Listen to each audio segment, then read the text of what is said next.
Welcome back to the Tunnel Walk Talk. I am your host, Emmett. Today we'll be going over 6 keys to Nebraska beating Akron.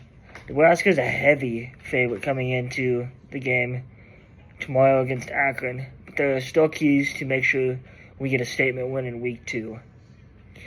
Key number 1, start fast and avoid slow drives to set the tone early. Nebraska's offense needs to be explosive in this first drive, put up a touchdown, at least 3 points, but preferably a touchdown.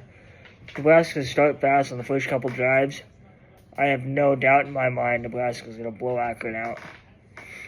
Key number 2, establish a run game early. Our offensive line needs to take control and open up lanes for the running backs.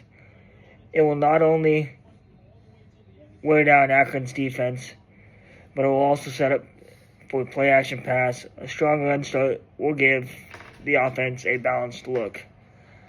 On top of that, Emmett Johnson is posed to have a huge game this week. I think he gets at least 150 yards rushing, if not more. Key number 3, control the line of scrimmage, both on the offense and defensive lines. Nebraska's offensive line looked very shaky in week 1. I don't know if that was just because there's a bunch of guys starting that haven't really started before, with Rocco Spindler and Teddy Prohaska. They need to gel and figure out a way to gel very fast. The defensive line, there's a lot of new there. I think they will eventually come around. Terry Bratton is a amazing defensive line coach. I have no doubt in my mind he will get them back into shape for week 2 and further on down the season.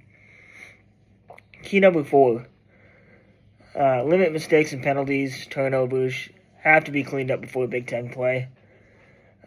We really had a lot of dumb penalties versus Akron. Teddy Prohaska, quote-unquote, pushing the defensive lineman to get us the unnecessary roughness call there in the first half. Few false starts that didn't need to happen. Elijah Pritchett was the main one.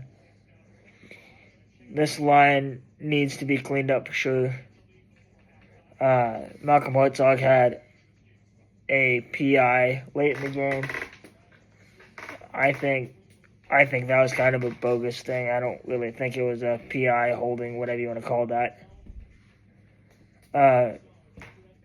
Key number 5, get depth reps to younger players and people that don't play as much.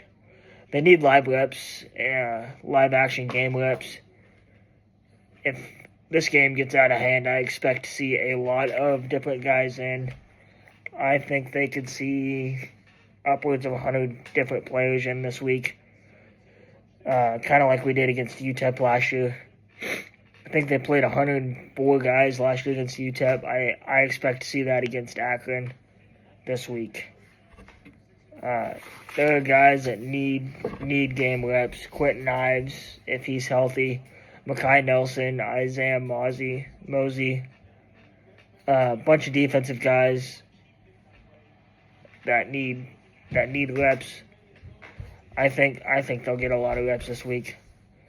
Key number 6, disrupt Finley. Akron may try to spread things out early on. Hit quick passes to avoid the Husker front. We will need to get pressure up front and force him off his rhythm with sacks, hurries, and turnovers. If the Blackshirts stand on third down by collapsing the pocket, it will be tough for Akron's quarterback to sustain drives. I don't think we'll have a lot of issues with it. I've seen it before where FCS teams, or what should be FCS teams, come in and